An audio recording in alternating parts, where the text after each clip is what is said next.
आघाडी government आहे तुमचं. ठरवलंय काय की तुम्हाला तुमच्या बाजूला हिंदूही नकोय, हेही ठरवलंयत का तुम्ही?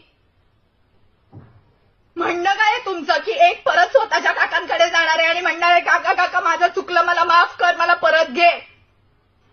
दुसरी व्यक्ती काय करतेय, 3 चाकी सायकल चालवता येत नाहीये, डोक्यात हवा गेलेली आहे, म्हणून परत मी माझे 3 चाकी रिक्षा चालवायला निघतो असं म्हणणार आहे. आणि तिसऱ्याचं तर काय, रेझिग्नेशन ऍक्सेप्टच केलं जात नाहीये. माझा राजीनामा घ्या, माझा राजीनामा घ्या, हे ऍक्सेप्ट केलं जात नाहीये.